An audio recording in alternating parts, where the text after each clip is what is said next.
ನಮಸ್ಕಾರ, ಸೋನಿ 9 ನ್ಯೂಸ್ಗೆ ಸ್ವಾಗತ. ನಾನು ಪ್ರಭಾವತಿ. ಮೊದಲಿಗೆ ಮುಖ್ಯಾಂಶಗಳು. ಬೀದರ್ ಜಿಲ್ಲಾ ಸಂಚಾರ ಮರ್ಕಲ್, ಅಲಿಯಂಬೂರ್, ಇಸ್ಲಾಂಪುರ್, ಜಾಂಪಾಡ್ ಗ್ರಾಮಗಳ ರೈತರ ಜಮೀನುಗಳಿಗೆ ಭೇಟಿ ನೀಡಿದ ಅವರು ಬೆಳೆ ಮನೆ ಹಾನಿ ವೀಕ್ಷಣೆ ಪರಿಹಾರಕ್ಕೆ ಒತ್ತಾಯ. ನಿಖಿಲ್ ಕುಮಾರಸ್ವಾಮಿ.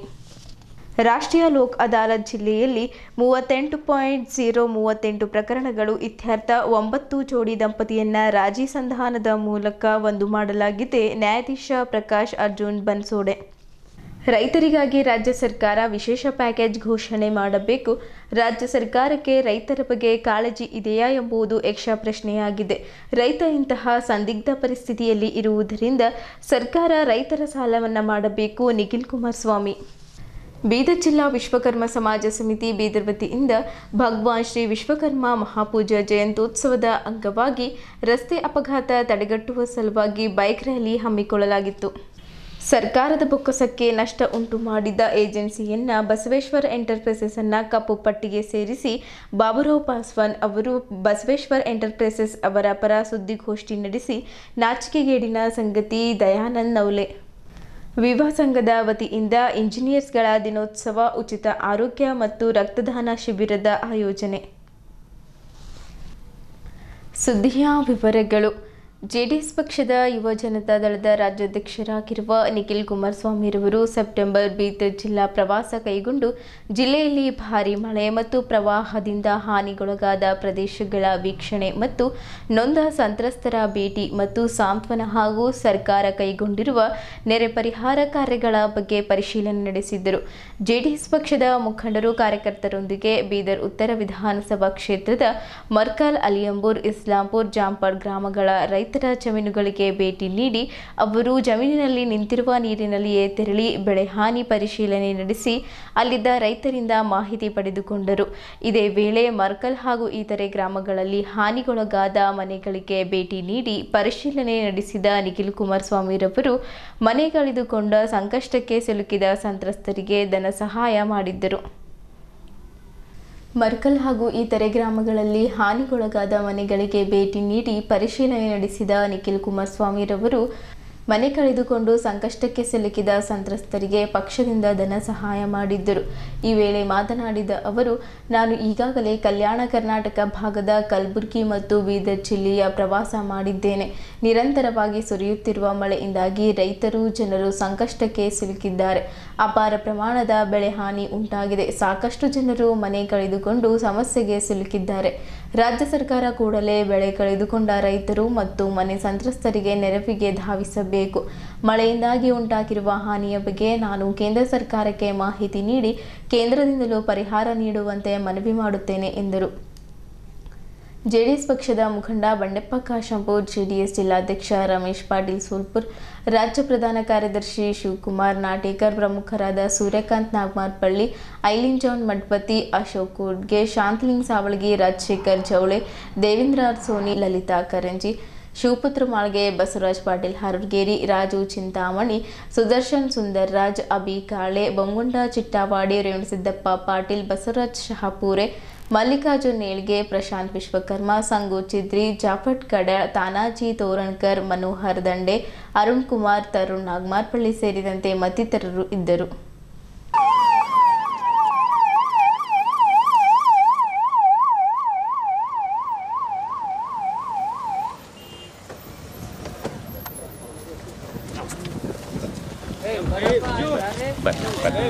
ನಮಸ್ಕಾರ. ಸರ್ ಇಲ್ಲ ಸರ್ ಜರ ಎದುರು ಯಾರು ಭೀ ಹೋಗ್ಬೇಡ್ರಿ ಸರ್ ಅವರು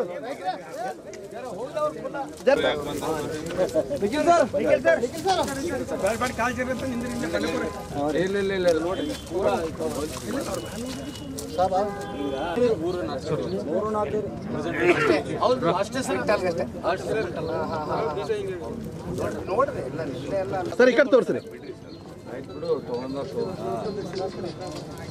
ನೀವು ಏನರ ಹೋಗಿ ಫೈಟ್ ಮಾಡ್ರೆ ಆಯ್ತು ಸರ್. ಇದು ಮಾಡ್ರಿ, ರೈತರಿಗೆ ಉಳಿಸ್ಕೋರಿ.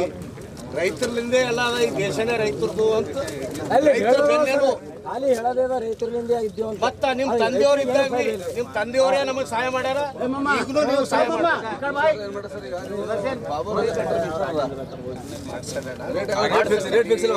ಕೇಂದ್ರ ಸರ್ಕಾರದ ಕಡೆನೂ ಒತ್ತಾಯ ಮಾಡೋಣ, ಬಹಳ ಗಟ್ಟಿ ಧ್ವನಿಯಲ್ಲೇ ಮಾತಾಡೋಣ. ರಾಜ್ಯ ಸರ್ಕಾರದ್ದು ಅದಕ್ಕಿಂತ 100 ಪಟ್ಟು ಜಾಸ್ತಿ ಇವತ್ತಿದೆ ಹೊಣೆಗಾರಿಕೆ. ಅವ್ರನ್ನೂ ಪ್ರಶ್ನೆ ಮಾಡಬೇಕಾಗ್ತದೆ. ಅದು ಇವತ್ತು ಪ್ರೆಸ್ ಮೀಟ್ ಮಾಡ್ತೀನಿ, ಅಡ್ರೆಸ್ ಮಾಡ್ತೀನಿ, ಪ್ರಶ್ನೆ ಪತ್ರಿಕಾಗೋಷ್ಠಿ ಕರೆದಿದ್ದೀನಿ, ಅಲ್ಲೂ ಮಾತಾಡ್ತೀನಿ. ಕಲಬುರಗಿಗೆ ಹೋಗಿದ್ದೆ ನಿನ್ನೆ, ಅಲ್ಲೂ ಎಲ್ಲ ಇದೇ ಪರಿಸ್ಥಿತಿ. ತೊಗರಿ ಸಂಪೂರ್ಣ ನಾಶ.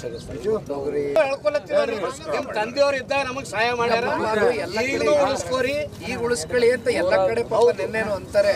ಮತ್ತ ಸರ್ಕಾರದಾಗ ಅಂದ್ರೆ ನಮ್ಮ ನಿಮ್ ತಂದೆಯವರೇ ನಮಗ್ ನೋಡಿ ನಾವು ಅದು ಒಳಗಡೆ ಹೋಯ್ತದೆ. ನೀವು ಚಪ್ಪಲಿ ನಿಮ್ ತಂದೆಯವರೇ ನಮ್ ಸಾಲ ಮನ್ನಾ ಮಾಡ್ಯಾರ ಆಗ್ನು. ಮತ್ ರೈತರಿಗೆ ನೋಡಿನವ್ರು ಅವರೇ. ಅದ್ರ ಮೇಲೆ ಏನದ ಅಂದ್ರ ನಮ್ಮ ಇವ್ರು ನಮ್ಮ ಕುಮಾರಣ್ಣವ್ರು ಮಾಡಿದ್ದೆಲ್ಲ ಇದು. ನಮ್ಮ ಬಂಡೆಪ್ಪ ಸಾಬ್ರು ಎಲ್ಲ ಏನದ ಅಂದ್ರೆ ಭಾಳ ಹಿಂಗೆ ಎಲ್ಲ ಬಂದು ತೋರಿಸಿದ್ರು, ಎಲ್ಲ ಮಾಡಿದ್ರು, ಸಾಲ ಮನ್ನಾ ಮಾಡಿದ್ರು ನಮ್ದು. ನೀವು ಏನ ಮಾಡಿ ಸಪ್ಲೈ ಮಾಡಿದ್ರೆ ನಾವು ಉಳಿತೇವ್, ಇಲ್ಲಾಂದ್ರೆ ಹಿಂಗೆ ಹೊಲ ಮಾರ್ಕೋತ ತಿನ್ಕೋತ.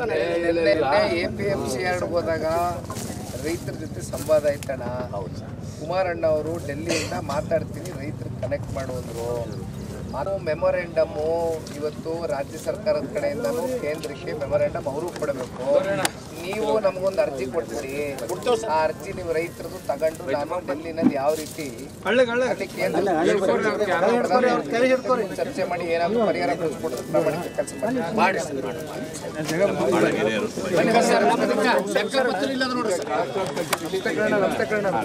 ಎಕರು 6,800 ರೂಪಾಯಿ ಲಾಸ್ ಯಾರಾದರೂ ಅಧಿಕಾರಿಗಳು ಬಂದು ನೋಡ್ಬೋದು, ತೋರಿಸಿದ ಅಧಿಕಾರಿಗಳಿಗೆ. ಈಗ ಯಾವಾಗ ಏನು ಕುಮಾರಸ್ವಾಮಿ ಸಾಹೇಬರಿದ್ರು, ನಮ್ಮ ಬಂಡೆಪ್ಪ ಸಾಹೇಬರಿದ್ರು, ಆ ಟೈಮ್ನಾಗ ಕುಮಾರಸ್ವಾಮಿ ಮುಖ್ಯಮಂತ್ರಿ ಇದ್ದಾಗ ಒಂದು ಸಭಾ ನಡೀತು. ಎಲ್ಲಿ ಇವ್ರ ಮನೆ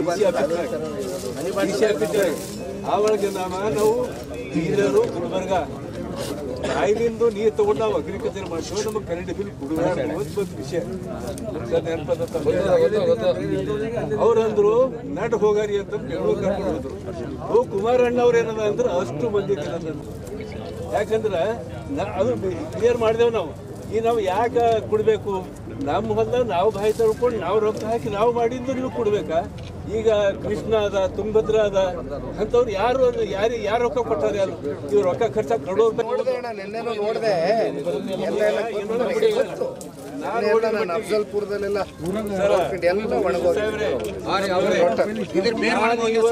ಹೋರಾಟ ಮಾಡ್ಕೊತಾ ಬಂದೀನಿ ಅತಿವೃಷ್ಟಿ ಅನಾವೃಷ್ಟಿದಾಗ. ಆದ್ರೆ ಇವತ್ತಿನ 10 ರೂಪಾಯಿ ಅಂತ ಇದ್ರೊಳಗೆ ಬಂದಿದೆ.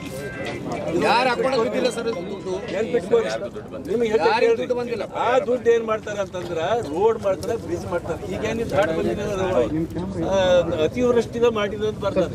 ದಯಮಾಡಿ ಅದಕ್ಕೆ ಯಾವ ರೀತಿ ಒಂದು ರೈತರ ಖಾತೆದ ರೊಕ್ಕ ಹಾಕ್ತೀರಿ, ಏನ್ ಹಾಕ್ತೀರಿ ಅದು ನಿಮ್ಗೆ ಬಿಟ್ಟು ವಿಷಯ. ಅಣ್ಣ ನಿಮ್ದೆಲ್ಲ ನೋಡ್ಕೊಂಡು ನಮ್ಮ ಪಾರ್ಟಿ ಕಡೆಯಿಂದ ಫುಲ್ ವಿಧಾನಸೌಧದಾಗ ಹೋರಾಟ ಮಾಡ್ಲಕ್ಕ ಹೇಳ್ತೇವೆ.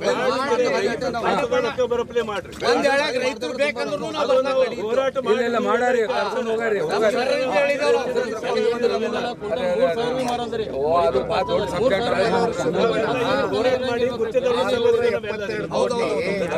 ಏನ್ ಬರ್ಬೇಕಾಗಿತ್ತು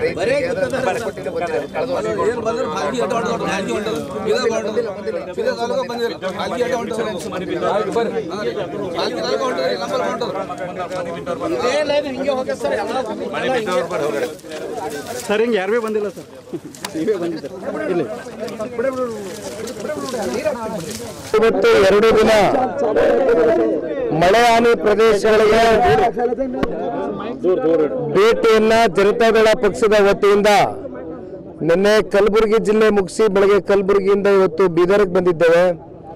ಬೀದರ್ ಜಿಲ್ಲೆಯಲ್ಲಿ ಏನು ಮಳೆ ಹಾನಿಯಿಂದ ಸಾಕಷ್ಟು ಜನ ಸಂತ್ರಸ್ತರ ಸಮಸ್ಯೆಗಳನ್ನ ಆಲಿಸ್ತಕ್ಕಂಥ ಒಂದು ಕೆಲಸವನ್ನು ಇವತ್ತು ಪಕ್ಷದ ವತಿಯಿಂದ ಹಮ್ಮಿಕೊಂಡಿದ್ದೇವೆ.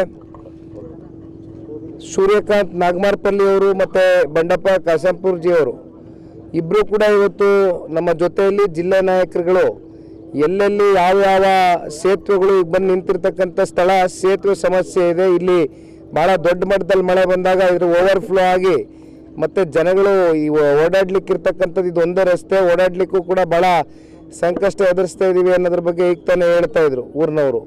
ಹಾಗಾಗಿ ಒಂದು ಕಡೆ ಸೇತುವೆಗಳು, ರಸ್ತೆಗಳು ಮತ್ತು ಸರ್ಕಾರಿ, ಖಾಸಗಿ ಎಲ್ಲ ಆಸ್ತಿ ಪಾಸ್ತಿಗಳು, ಜಾನುವಾರುಗಳು ಸೇರಿದಂತೆ ಮತ್ತು ರೈತರಿಗಾಗಿರ್ತಕ್ಕಂಥ ಸಂಕಷ್ಟ ಬಹುಶಃ ಕಳೆದ 1 ವರ್ಷದಿಂದನೂ 2-3 ಬೆಳೆಗಳು ಅವ್ರು ಹಾಕಿದ್ರು ಕೂಡ ಅವ್ರಿಗೆ ಫಸಲು ಸಿಗ್ಲಿಕ್ಕಾಗಿಲ್ಲ. ಅದಕ್ಕೆ ಕಾರಣ ಒಂದು ಕಡೆ ಅನಾವೃಷ್ಟಿ, ಒಂದು ಕಡೆ ಅತಿವೃಷ್ಟಿ. ಈ ಹಿನ್ನೆಲೆಯಲ್ಲಿ ಇವತ್ತು ಪಕ್ಷದ ಕಡೆಯಿಂದ ಭೇಟಿ ಕೊಡ್ತಕ್ಕಂಥದ್ದು. ಇದರ ಜೊತೆಯಲ್ಲಿ ರಾಜ್ಯ ಸರ್ಕಾರಕ್ಕೂ ಕೂಡ ಇವತ್ತು ಯಾರ್ಯಾರ ಮನೆಗಳು ಇವತ್ತು ಏನು ಮನೆಗಳಿಗೆ ನೀರು ನುಗ್ಗಿ ಸಮಸ್ಯೆಗಳಾಗಿದೆ, ರೈತರ ಸಮಸ್ಯೆ ಏನಿದೆ, ಇದೆಲ್ಲದಕ್ಕೂ ಕೂಡ ರಾಜ್ಯ ಸರ್ಕಾರ ಪರಿಹಾರವನ್ನು ಈ ಕೂಡಲೇ ಘೋಷಣೆ ಮಾಡಬೇಕು ಅಂತಕ್ಕಂಥದ್ದು ರಾಜ್ಯದ ಮಾನ್ಯ ಮುಖ್ಯಮಂತ್ರಿಗಳ ಗಮನಕ್ಕೆ ತಗೊಂಡು ಬರ್ತಕ್ಕಂಥ ಕೆಲಸವನ್ನು ಪಕ್ಷದ ಕಡೆಯಿಂದ ಒಂದು ಅಧ್ಯಯನದ ಮೂಲಕ ನಾವು ಒಂದು ವರದಿಯನ್ನು ಇವತ್ತೇನು ಕಲೆಕ್ಟ್ ಮಾಡ್ಕೊಂಡಿದ್ದೇವೆ, ರೈತರ ಜೊತೆ, ಜನರ ಜೊತೆ ಚರ್ಚೆ ಮಾಡಿ ಇದು ಸರ್ಕಾರದ ಮುಂದಿಟ್ಟು ಮುಂದಿನ ದಿನಗಳಲ್ಲಿ ಒಂದು ಕಡೆ ರಾಜ್ಯ ಸರ್ಕಾರ ಮತ್ತೊಂದು ಕಡೆ ಕೇಂದ್ರ ಸರ್ಕಾರದ ಜವಾಬ್ದಾರಿನೂ ಕೂಡ ಯಾವ ರೀತಿ ನಿರ್ವಹಿಸಬೇಕು ಅಂತಕ್ಕಂಥದ್ರ ಬಗ್ಗೆ ಒತ್ತಾಯವನ್ನು ಸನ್ಮಾನ್ಯ ಕುಮಾರಣ್ಣ ಅವರು ಕೇಂದ್ರ ಸರ್ಕಾರದ ಎಲ್ಲ ಕ್ಯಾಬಿನೆಟ್ ಮಿನಿಸ್ಟರ್ಸು ಎಲ್ಲರಿಗೂ ಕೂಡ ಗಮನಕ್ಕೆ ತಗೊಂಡ್ಬರ್ತೀವಣ್ಣ.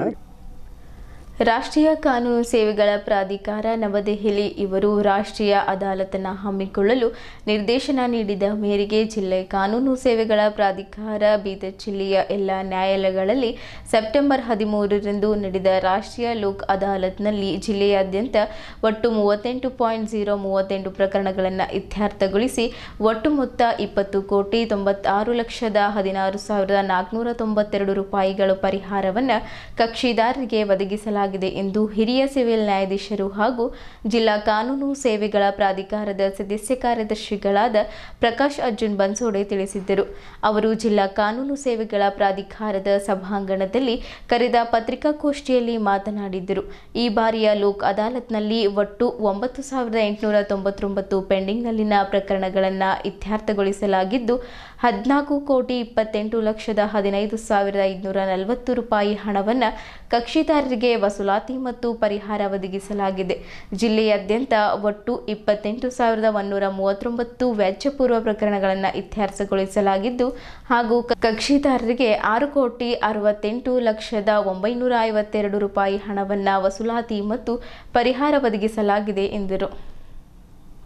ಜಿಲ್ಲೆಯಾದ್ಯಂತ ಈ ಲೋಕ್ ಅದಾಲತ್ನಲ್ಲಿ ವೈವಾಹಿಕ ವ್ಯಾಜ್ಯವನ್ನು ಇತ್ಯರ್ಥಪಡಿಸಿ ಸಂಧಾನದ ಮೂಲಕ 9 ಜೋಡಿ ದಂಪತಿಯನ್ನು ರಾಜಿ ಸಂಧಾನದ ಮೂಲಕ ಒಂದು ಮಾಡಲಾಗಿದೆ ಹಾಗೂ ನ್ಯಾಯಾಲಯಗಳಲ್ಲಿ ಬಾಕಿ ಇರುವ ಒಟ್ಟು 12 ಹಳೆಯ ಪ್ರಕರಣಗಳನ್ನು ಇತ್ಯರ್ಥಪಡಿಸಲಾಗಿದೆ ಎಂದು ಹೇಳಿದರು. ಜಿಲ್ಲೆಯಾದ್ಯಂತ ಸೆಪ್ಟೆಂಬರ್ 30ರವರೆಗೆ ಮೆಡಿಸನ್ ಫಾರ್ ನೇಷನ್ 90 ದಿನದ ಕ್ಯಾಂಪ್ನ ಹಮ್ಮಿಕೊಳ್ಳಲಾಗಿದ್ದು ಈ ಕ್ಯಾಂಪ್ನಲ್ಲಿ ನ್ಯಾಯಾಲಯದಲ್ಲಿ ಬಾಕಿ ಇರುವ ಪ್ರಕರಣಗಳನ್ನು ರಾಜಿ ಸಂಧಾನ ಮೂಲಕ ಶೀಘ್ರಗತಿಯಲ್ಲಿ ಇತ್ಯರ್ಥಗೊಳಿಸಲಾಗುವುದು. ಇದರಲ್ಲಿ ಯಾವುದೇ ಖರ್ಚು ವೆಚ್ಚ ಇರುವುದಿಲ್ಲ. ಸಾರ್ವಜನಿಕರಿಗೆ ಇದೊಂದು ಉತ್ತಮ ಅವಕಾಶವಾಗಿರುವುದರಿಂದ ಹೆಚ್ಚಿನ ಸಂಖ್ಯೆಯಲ್ಲಿ ಸಾರ್ವಜನಿಕರು ಭಾಗವಹಿಸಿ ಇದರ ಸದುಪಯೋಗ ಪಡೆದುಕೊಳ್ಳಬೇಕೆಂದು ಅವರು ತಿಳಿಸಿದ್ದರು. ಈ ಸಂದರ್ಭದಲ್ಲಿ ಜಿಲ್ಲಾ ಕಾನೂನು ಸೇವೆಗಳ ಪ್ರಾಧಿಕಾರದ ಸಿಬ್ಬಂದಿ ಜಗದೀಶ್ ದೊರೆ, ಆಕಾಶ್ ಸದ್ದನ್ ಶೆಟ್ಟಿ ಸೇರಿದಂತೆ ಇತರರು ಉಪಸ್ಥಿತರಿದ್ದರು. ರಾಷ್ಟ್ರೀಯ ಕಾನೂನು ಸೇವೆಗಳ ಪ್ರಾಧಿಕಾರ ನವದೆಹಲಿ ಇವರ ನಿರ್ದೇಶನದಂತೆ ನಮ್ಮ ಬೀದರ್ ಜಿಲ್ಲೆಯಾದ್ಯಂತ ದಿನಾಂಕ 13/9/2025ರಂದು ರಾಷ್ಟ್ರೀಯ ಲೋಕ್ ಅದಾಲತನ್ನು ಜಿಲ್ಲೆಯ ಎಲ್ಲ ನ್ಯಾಯಾಲಯಗಳಲ್ಲಿ ಹಮ್ಮಿಕೊಳ್ಳಲಾಯಿತು. ಈ ಒಂದು ರಾಷ್ಟ್ರೀಯ ಲೋಕ್ ಅದಾಲತ್ನಲ್ಲಿ ಜಿಲ್ಲೆಯಾದ್ಯಂತ ಒಟ್ಟು 38,308 ಪ್ರಕರಣಗಳನ್ನು ರಾಜ್ಯ ಸಂಧಾನದ ಮೂಲಕ ಇತ್ಯರ್ಥಪಡಿಸಲಾಗಿದೆ ಮತ್ತು ಒಟ್ಟು ಪರಿಹಾರವನ್ನು ಅಂದರೆ 20,96,16,492 ಹಣವನ್ನು ಪರಿಹಾರ ಹಣವನ್ನಾಗಿ ಕಕ್ಷಿದಾರರಿಗೆ ಒದಗಿಸಲಾಗಿದೆ ಮತ್ತು ನ್ಯಾಯಾಲಯದಲ್ಲಿ ಬಾಕಿ ಇರುವ ಪ್ರಕರಣಗಳನ್ನು ಅಂದರೆ 9,899 ಪ್ರಕರಣಗಳನ್ನು ಇತ್ಯರ್ಥಪಡಿಸಲಾಗಿದೆ ಮತ್ತು 28,139 ವ್ಯಾಜ್ಯಪೂರ್ವ ಪ್ರಕರಣಗಳನ್ನು ಈ ಒಂದು ಲೋಕ್ ಅದಾಲತ್ನಲ್ಲಿ ಇತ್ಯರ್ಥಪಡಿಸಲಾಗಿದೆ. ಸದರಿ ಲೋಕ್ ಅದಾಲತ್ನಲ್ಲಿ ಹೆಚ್ಚಿನ ಪ್ರಕರಣಗಳು ಇತ್ಯರ್ಥಪಡಿಸಲಿಕ್ಕೆ ಸಹಕರಿಸಿದ ಎಲ್ಲ ಸರ್ಕಾರಿ ಇಲಾಖೆ ಅಧಿಕಾರಿಗಳು ಮತ್ತು ಜಿಲ್ಲೆಯಾದ್ಯಂತ ಪ್ರಚಾರ ಕೈಗೊಂಡ ಪತ್ರಿಕಾ ಮಾಧ್ಯಮದವರಿಗೂ ಕೂಡ ಈ ಪ್ರಾಧಿಕಾರದ ಮೂಲಕ ಅಭಿನಂದನೆಗಳನ್ನು ಹೇಳಲು ಇಷ್ಟಪಡುತ್ತೇನೆ.